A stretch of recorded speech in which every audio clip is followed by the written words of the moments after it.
புத்தாண்டு நல்வாழ்த்துக்கள். அதாவது நம்ம தமிழர்கள் தமிழ் புத்தாண்டை தான் நம்ம வந்து விசேஷமாக கொண்டாடணும் அப்படின்ற ஒரு அமைப்பில் வந்துட்டு இந்த தமிழ் புத்தாண்டு அப்படிங்கிறது வரக்கூடிய ஏப்ரல் 14 தொடங்க இருக்குது. நம்மளுடைய தமிழர்களுடைய ஒரு பண்பாட்டில், நம்மளுடைய கணித முறைகளில், நம்மளுடைய சாஸ்திர முறைகளில் முன்னோர்கள் வகுத்து கொடுத்தது எது அப்படின்னு கேட்டிங்கன்னா சித்திரை 1 தான் நமக்கு தமிழ் புத்தாண்டு. பிறக்க போகிற தமிழ் புத்தாண்டு இந்த சித்திரை 1 அப்படிங்கிறது விஸ்வாசு வருடம். அதாவது 60 வருடங்கள் தமிழருக்கு பிரபவ விவ சுக்ல பிரம்மதுத பிரம்மோத்பத்தி ஆங்கிரச ஸ்ரீமுக பவ யுவ தாது ஈஸ்வர வெகுதானியா அப்படின்ட்டு 60 வருடங்கள் தமிழ் வருடங்கள் கொடுக்கப்பட்டிருக்கு. அதில் 39வது வருடமானது விஸ்வாசு வருடம். இந்த வருடத்தை நோக்கி தான் நம்ம அடியெடுத்து வைக்கிறோம். நம்ம தமிழர்களுடைய கலாச்சாரப்படி பல்வேறு மதங்களும் பல்வேறு இனங்களும் பல்வேறு கலாச்சாரங்களும் இருந்தாலும் இந்த உலகத்தினுடைய ஆதி கர்த்தா, ஜோதிட சாஸ்திரத்தினுடைய ஆதி கர்த்தா அப்படிங்கிறவங்க தமிழர்கள் தான். அப்படிங்கிறதுல எல்லளவு கூட மாற்றம் இல்லை அப்படிங்கிறத நீங்கள் நல்லா புரிஞ்சுக்கணும். இந்த உலகத்துக்கு சாஸ்திரத்தையும் நாள்காட்டியும் வான சாஸ்திரத்தையும் தொகுத்து கொடுத்தவங்க யாருன்னு கேட்டால் நம்ம தமிழர்கள். நம்ம தமிழ் புத்தாண்டை நம்ம மற்றவங்களுக்கு கொடுத்துட்டு மற்றவங்களுடைய கேலண்டர் எடுத்து நம்ம பயன்படுத்திக்கிட்டு இருக்கோம். இது மிகப்பெரிய ஒரு தவறு. இந்த இடத்துல நம்மளுடைய தமிழ் புத்தாண்டை நம்ம பின்பற்றணும்னு சொல்லி ஒரு வேண்டுகோளை நம்ம வச்சுட்டு இந்த தமிழ் புத்தாண்டு எப்படி இருக்குது அப்படிங்கிற அமைப்பையும், தமிழ் புத்தாண்டு என்ன, தமிழ் புத்தாண்டுடைய சிறப்புகளையும் நம்ம வந்து பேசுவோம். நாள் என் செய்யும் வினைதான் என் செய்யும் என்னை நாடி வந்த கோள் என் செய்யும் கொடுங்கூற்று என் செய்யும் கூரேசர் இருந்தாலும் சிலம்பும் சதங்கையும் தண்டையும் சண்முன் தோளும் கடம்பும் என் கண்முன் வந்து தோன்றினேன். அதாவது நம்மளுடைய தமிழ் கடவுள் அப்படிங்கிறவர் முருகன் தாங்க. அகத்தியருக்கு தமிழை கற்றுக் கொடுத்தவர் யாருன்னு கேட்டிங்கன்னா முருகன் தாங்க. முருகன் தான் தமிழ் கடவுள். அதாவது அவருடைய பிறப்பு வேணால் நம்ம வந்து சிவன் பார்வதி அப்படி இப்படின்னு நம்ம சொல்லலாம். ஆனால் தமிழுக்கென்ற ஒரு கடவுள், தமிழினுடைய ஆதி கர்த்தா அப்படிங்கிறவங்க யாருன்னு கேட்டிங்கன்னா முருகன் தான். ஸோ அதனால் நம்ம முருகனை வணங்கி நம்ம இந்த பதிவை தொடர்வோம். சித்திரை 1 அப்படிங்கிறது ஏப்ரல் 14 ஆங்கில கணக்குப்படி. ஆங்கில கணக்கை தயவு செஞ்சு யாரும் எடுத்துக்க வேணாம். ஆங்கில நாள்காட்டி தவறானது தான். இது வந்து நம்ம சவால்கிட்டே சொல்லலாம். ஒரு 15 நாட்கள் ஆங்கில நாட்காட்டியில் காணாமல் போய் அதை தேடி கண்டுபிடிச்சி அதுக்காக நாட்களை திருத்தின ஒரு வரலாறு நம்ம வரலாறு இருக்குது. நல்லா தெரிஞ்சுக்கோங்க. இன்னையிலேருந்து இன்னும் நூற்றுக்கணக்கான வருடங்களுக்கு கிரகணத்தை ஆதி காலத்திலே குறித்து வச்சுருக்காங்க நம்ம முன்னோர்கள். ஸோ அப்படிப்பட்ட நம்மளுடைய தமிழ் வருடப்பிறப்பான விஸ்வாச வருடப்பிறப்பு எப்படி நடக்குது அப்படின்னு பார்த்தீங்கன்னா, திங்கட்கிழமை அன்னைக்கு பிரதமை திதியில் சுவாதி நட்சத்திரத்தில் வஜ்ரம் நாமயோகத்தில் கௌளவ கரணத்தில் பிறக்க இருக்குது. இந்த சித்திரை 1 தாங்க கேரளாவில் ஐயப்பனுக்கு நடை திறப்பு முதல்ல நடக்கக்கூடிய நாள். அப்படின்னா சித்திரை விசு அப்படின்னு சொல்லுவாங்க. விசு அப்படின்னா சமப்படுத்துதல் அப்படின்னு பேர். சித்திரை விசு அப்படிங்கிறத கேரளாவில் விசேஷமாக கொண்டாடுறாங்க. ஏன்னா நம்மகிட்டேருந்து பிழிஞ்சு போன ஒரு மொழி வந்து மலையாளம் அப்படிங்கிறது.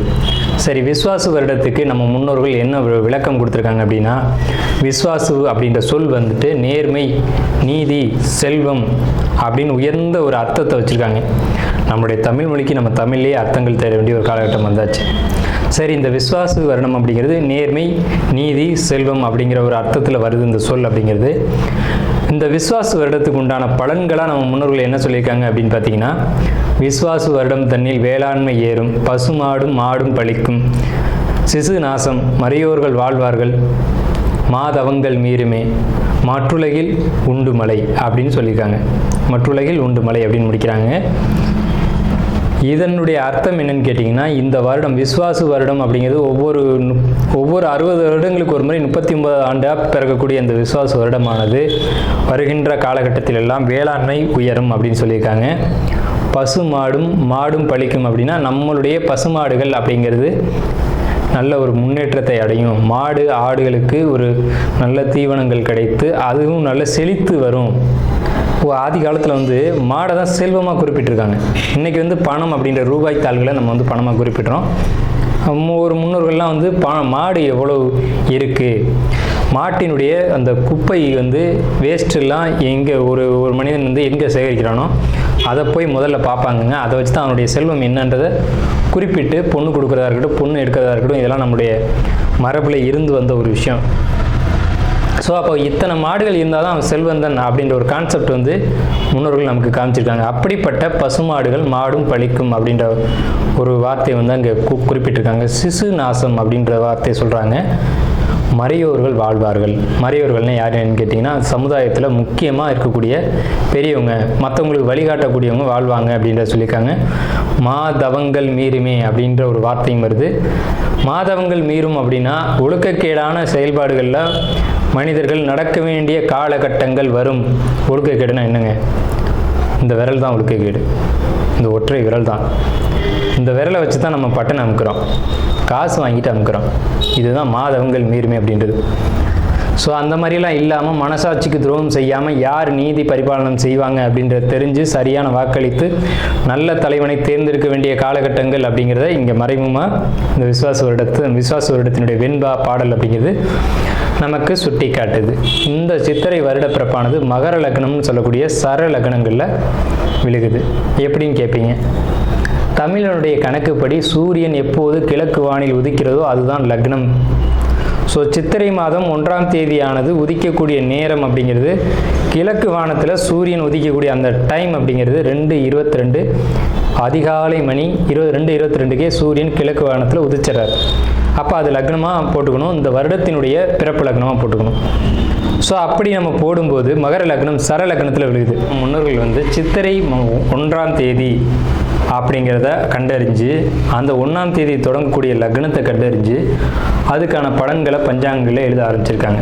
ஸோ அதன் அடிப்படையில் சர லக்னமான மகர லக்னத்தில் இந்த புத்தாண்டு அப்படிங்கிறது பிறகுது. இது ஒரு விசேஷமான ஒரு விஷயந்தான். ஏன் அப்படின்னு கேட்டிங்கன்னா, அந்த மகர லக்னத்துக்கு அதிபதியான சனி பகவான் ஒரு பலமான ஒரு நிலையில் வருடப்பிறப்பின் போது இருப்பாங்க அப்படிங்கிற ஒரு விசேஷமான ஒரு அமைப்பில் இந்த வருடப்பிறப்பு அப்படிங்கிறது விஸ்வாச வருடம் பிறக்கின்றது. ஸோ இந்த விஸ்வாச வருடம் பிறக்கும் போதே நமக்கு ஒரு நல்ல செய்தி கிடைச்சாச்சு, இந்த வருடம் நன்றாக இருக்க போகுது அப்படிங்கிற ஒரு விஷயம்.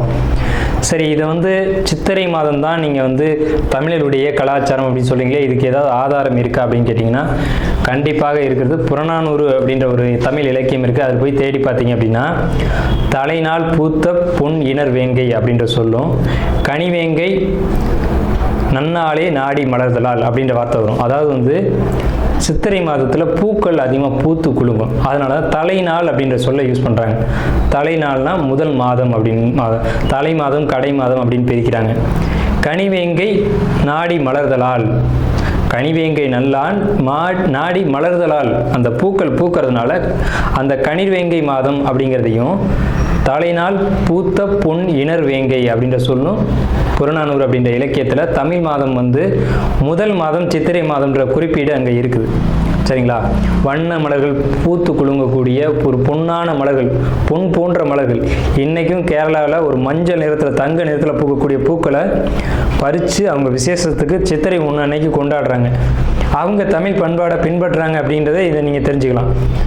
சரிங்களா? இப்போ இந்த சித்திரைக்கு அதிதேவதை யாருன்னு கேட்டிங்கன்னா மகாவிஷ்ணு. மகாவிஷ்ணு தான் காக்கக்கூடிய கடவுள் அப்படின்னு சொல்கிறாங்க. மகாவிஷ்ணு எங்கும் நிறைந்தவர் அப்படின்னு சொல்கிறாங்க.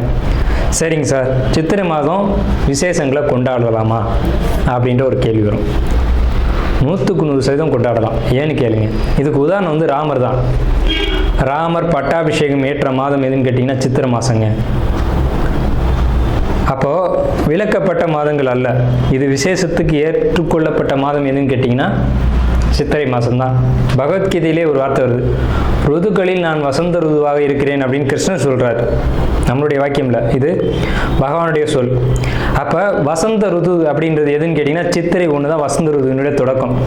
வசந்த காலம் அப்படிங்கிறது வெயில் காலம் அப்படின்னு தான் பேர், கோடை காலம் அப்படின்னு பேர். வசந்த காலமானது சித்திரை வைகாசி, இந்த 2 மாதத்தையும் வசந்த காலம் அப்படின்னு குறிப்பிடுறாங்க சமஸ்கிருதத்தில். அப்போ இந்த வசந்த காலம் எனக்கு பிடித்த ருது அப்படின்னு சொல்கிறாரு கிருஷ்ணர். ஸோ ராமர் பட்டாபிஷேகம் ஏற்றுக்கிட்ட ருது எது அப்படின்னு கேட்டிங்கன்னா சித்திரை மாதம். அப்போ சித்திரை மாதம் புது வீடு வாங்கலாம், புது வீடுக்கு கிரகப்பிரவேசம் பண்ணலாம், புது மனை எழுப்பலாம், மனை சம்பந்தப்பட்ட விஷயங்கள், மங்கள காரியங்கள், இது எல்லாம் செய்வதற்கு உகந்த மாதம் சித்திரை மாதம். பூரட்டாதி நட்சத்திரம் இந்த விஸ்வாச வருடம் எப்படி இருக்கும் அப்படின்னு கேட்டிங்கன்னா கண்டிப்பாக இந்த விஸ்வாச வருடத்தில் உங்களுக்கு சுபகாரியம் அப்படிங்கிறது கண்டிப்பாக நடக்கும் உங்கள் குடும்பத்தில். அதே மாதிரி பிள்ளைகளால் உங்களுக்கு மதிப்பு மரியாதைகள் கூடும். பிள்ளைங்களோடு சேர்ந்து நீங்கள் வெளியூர் சுற்றுலா, அதே மாதிரி கோயில் ஆலயங்களுடைய வழிபாடு அப்படிங்கிறதுலாம் நிறையவே உங்களுக்கு இருக்குது. பண வரவு உங்களுக்கு எதிர்பார்த்தபடி கரெக்டாக வந்துடும். உங்களுக்கு வர வேண்டிய அமௌண்ட் உங்களுக்கு தேடி வரும். இந்த வருடம் விஸ்வாச வருடம் பூரட்டாதி 1, 2, 3 பாதங்களை பொறுத்த வரைக்கும் ரொம்ப பாசிட்டிவாக இருக்குது அப்படின்னே சொல்லணும். என்ன விஷயத்தில்? பொருளாதார விஷயத்தில் பாசிட்டிவ், குடும்ப விஷயத்தில் பாசிட்டிவ், பெரியவங்களுடைய சப்போர்ட் கிடைக்கும். அதாவது கும்பராசி இது ஒரு அழகான ராசி. ராசி மண்டலத்திலேயே இது ஒரு அற்புதமான ராசி. இந்த ராசியில் தான் மிகப்பெரிய ரிஷிகளும் ஞானிகளும் சித்தர்களும் அவதரிச்சிருக்காங்க. ஸோ அப்படிப்பட்ட கும்பராசிக்காரங்க எங்கே இருந்தாலும் சரி, அவங்களுடைய குணம் அப்படிங்கிறது ரொம்ப தங்கமான குணமாக இருக்கும். என்னன்னு கேட்டிங்கன்னா, தனக்குன்னு வாழாமல் மற்றவங்களுக்காகவும் சமுதாயத்துக்காகவும் வாழக்கூடியவங்க அதிகபட்சமான பேர் கும்பராசிக்காரங்க தான். அப்படிப்பட்ட உயர்வான குணங்களை உடைய கும்பராசிக்காரங்களான உங்களுடைய குணம் அப்படிங்கிறது எல்லாரும் நல்லா இருக்கணும், நானும் நல்லா இருக்கணும் அப்படின்னு நினைக்கக்கூடிய ஒரு தன்மை இருக்கும். இதை தான் நம்ம எப்போவுமே நம்ம வீடியோக்குள்ளே அடிக்கடி சொல்கிற விஷயம் இதுதான். கும்பராசினாவே உயர்வான குணம். கும்பம்னா கோயில் கோபுரத்தில் தான் இருக்கும். அப்போ கோயில் கோபுரத்தில் இருக்கக்கூடியவங்களுக்கு குணம் எப்படி இருக்கும்? அந்த எண்ணமும் அந்தளவுக்கு உயர்வாக தான் இருக்கும். ஸோ அப்படிப்பட்ட உயர்வான எண்ணங்களை உடைய கும்பராசி நேயர்களே, உங்களுக்கு இந்த விஸ்வாச வருடம் என்ன மாதிரியான பலன்கள் நடக்க இருக்குது அப்படிங்கிறத பார்க்குறோம். தமிழ் ஆண்டு அப்படிங்கிறது 60 ஆண்டுகள். பிரபவ, விபவ, சுக்ல, பிரமோத்துத, பிரமோத்பத்தி, ஆங்கிரச, ஸ்ரீமுக, பவ, இவ, தாது, ஈஸ்வர, வெகுதானிய இப்படின்னு சொல்லி வரிசையில் 39வது வருஷம் தான் விஸ்வாச வருடம். இந்த விஸ்வாச வருடத்துக்கு மிகப்பெரிய ஏற்றங்கள் அப்படிங்கிறலாம் நிறையவே இருக்குது. என்ன ஏற்றங்கள் அப்படின்னு கேட்டிங்கன்னா, விஸ்வாச வருடம் தன்னில் வேளாண்மை ஏறும், பசுமாடும் மாடும் பலிக்கும், சிசுநாசம், மறையோர்கள் வாழ்வார்கள், மாதவங்கள் மீறுமே, மற்றுலகில் உண்டு மலை அப்படின்னு சொல்லியிருக்காங்க. அப்போ இந்த ஆண்டு 12 ராசிக்குமே உயர்வான நல்ல பலன்கள் நடக்கும் அப்படிங்கிறத அங்கே முன்னோர்கள் ஏற்கனவே தொகுத்து கொடுத்துட்டாங்க. அப்படி இருந்தாலும் நம்மளுடைய கணிப்புக்கு இந்த ஆண்டு கிரகநிலைகளை ஒட்டி நம்ம கணிக்கிறோம். இந்த கணிப்புகளின் அடிப்படையில் உங்களுக்கு என்ன மாதிரியான பலன்கள் நடைபெறுது அப்படிங்கிறத பற்றி நம்ம இந்த வீடியோவில் பார்ப்போம். தயவு செஞ்சு நம்ம வீடியோ ஸ்கிப் பண்ணாமல் முழுமையாக பாருங்கள். அப்போ தான் நம்ம என்ன சொல்ல வரோம் அப்படிங்கிறது முழுமையாக தெரியும். உங்களுடைய பொன்னான நேரத்தை ஒதுக்கி தயவு செஞ்சு இந்த வீடியோ முழுமையாக பாருங்கள். அது மட்டும் இல்லாமல் நம்மளுடைய இந்த சேனலில் ஜோதிடம், வாஸ்து, ஆன்மீகம், பரிகாரம், ராசி பலன் அப்படின்ற விஷயம்லாம் தொடர்ந்து வருது. இது எல்லாமே உங்களுக்கு பயனுள்ள ஒரு விஷயமா இருக்கும். தொடர்ந்து நம்ம சேனலுக்கு ஆதரவு கொடுக்கும்படி கேட்டுக்கிட்டு நம்ம ராசி பலன் அப்படின்ற ஒரு கான்செப்டுக்குள்ளே போவோம். உங்கள் ராசியை பொறுத்த வரைக்கும் கும்ப ராசி. இந்த கும்பத்தில் ராகு பகவான் டிரான்சிட்டில் வராங்க இந்த விஸ்வாச வருடத்தில். அப்போ ஜென்ம ராகு அப்படின்னு பேர் அதுக்கு. இது வரைக்கும் ஜென்ம சனியாக இருந்தது விலகி பாத சனியாக மாறுது. எப்போவுமே நல்ல ஒரு விஷயத்தை தெரிஞ்சுங்க. பாத சனியாக மாறும்போது கஷ்டங்கள் பல மடங்கு குறையும். விரயச்சனி வரும்போது தான் விரயங்களாக இருக்கட்டும், மன அழுத்தங்களாக இருக்கட்டும் ஒருத்தருக்கு அதிகப்படியான அளவில் இருக்கும். ஜென்மச்சனியில் அது ஓரளவுக்கு குறைவாகும், ஆனால் பாதச்சனியில் முழுமையாக குறையும் அப்படிங்கிறத நல்லா தெரிஞ்சுக்கோங்க. உங்களுடைய சுய ஜாதகம்னு ஒன்று இருக்குது, அதுவும் உங்களுடைய பலன்களை சொல்லும். பிறப்பு ஜாதகத்தின் அடிப்படையில் கணிக்கணும். இருந்தாலும் இந்த கோச்சார டிரான்சிட் அடிப்படையில் பார்க்கும்போது உங்களுக்கு நல்ல பலன் தான் மிகுதியாக இருக்குது. இந்த விஸ்வாச ஆண்டில் என்னெல்லாம் நல்லது அப்படிங்கிறதெல்லாம் நான் சொல்லிட்டு வரேன். நம்ம ஒவ்வொன்றா பார்ப்போம், சரிங்களா? இப்போ உங்களுக்கு 5ல் குரு, 7ல் கேது, இப்படி மாறி இருக்க எல்லா கிரகங்களும் உங்களுக்கு முழு நற்பலன்களை அதிகமான யோகத்தை கொடுக்கக்கூடிய அமைப்பில் தான் அமைஞ்சிருக்கு. எல்லா கிரகத்தினுடைய அமைப்புமே இருக்குது. ஒரு கிரகம் பாசிட்டிவாக இருக்குது, ஒரு கிரகம் நெகட்டிவாக இருக்குது அப்படின்னு இல்லை. உங்களுக்கு எந்த ஒரு இடமும் பாதிப்பு இல்லாமல் இந்த காலகட்டத்தில் இருக்குது அப்படின்றது ஒரு மகிழ்ச்சிகரமான விஷயம். நல்லா தெரிஞ்சுக்கோங்க. உங்கள் ராசிக்கு 3ஆம் இடத்துல எந்த ஒரு பாதிப்பான கிரகமும் இல்லை. அதே சமயத்தில் 5ஆம் இடத்துல குரு, அதுக்காக 5ஆம் இடத்தை பாதிக்குமா அப்படின்னா பாதிக்காது. 5ஆம் இடம்ன்றது புத்திரம், சந்தானம், குழந்தைகள் அப்படின்னு சொல்லக்கூடிய இடம். அங்கே பாதிப்புகள் எதுவும் இல்லை.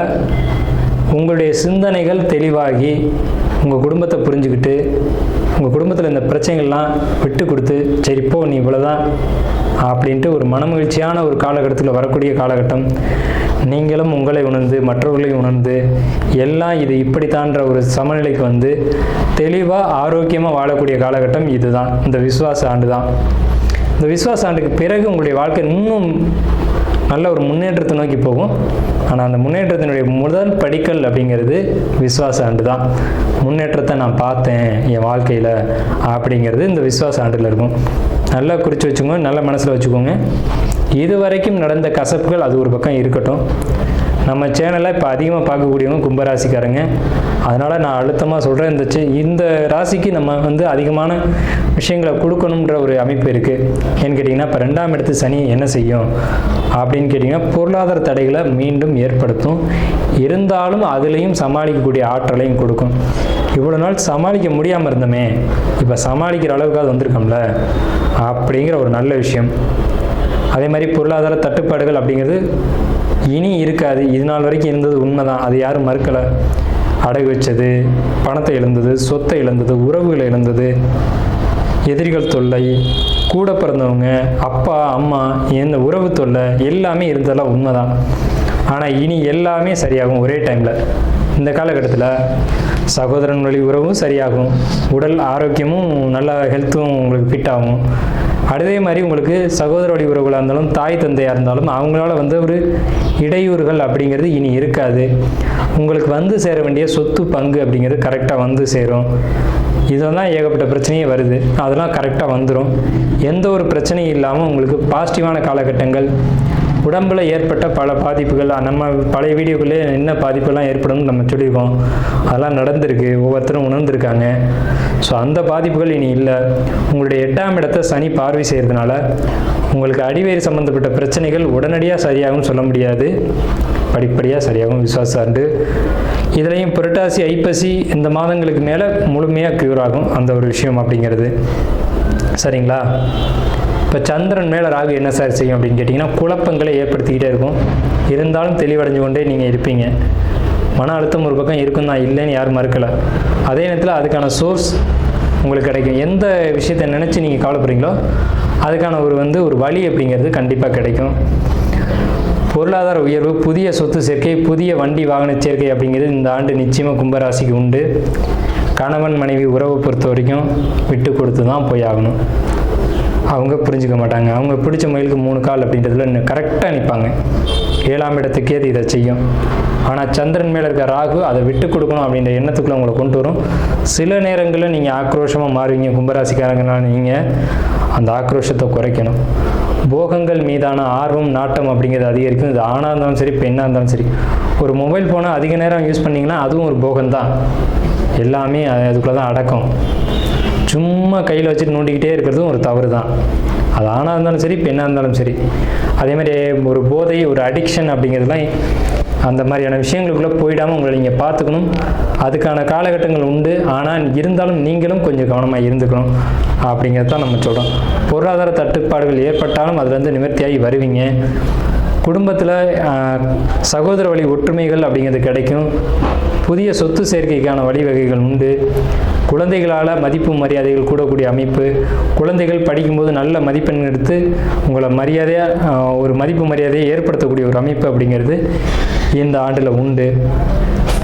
அதே நேரத்தில் எதிரிகள் தொந்தரவு இது வரைக்கும் இருந்திருந்தாலும் இதுக்கு மேலே இருந்த இடம் தெரியாமல் போயிடுவாங்க. கோர்ட்டு கேஸு வம்பு வழக்குன்னு ஏதாவது இருந்துச்சு அப்படின்னா அது உங்களுக்கு சாதகமான வழியில் வரும். தூக்கம் மட்டும் இப்போதைக்கு பிரச்சனை. சரியான தூக்கம் அப்படின்றது ஏற்படாது.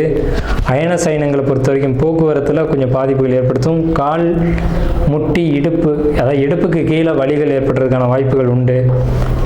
உங்களுக்கு மற்றபடி எல்லாமே பாசிட்டிவாக தான் இருக்குது. நெகட்டிவான அமைப்புகள் உங்களுக்கு அதிகபட்சம் இல்லை. உங்களுக்கு பாசிட்டிவான விஷயம் பார்த்தீங்கன்னா 70% மேலே நல்ல பலன்கள் இருக்குது. வெறும் ஒரு 25% மட்டும்தான் நெகட்டிவான பலன்கள் இருக்குது. அது என்னன்றதை நம்ம சொல்லியிருக்கோம்.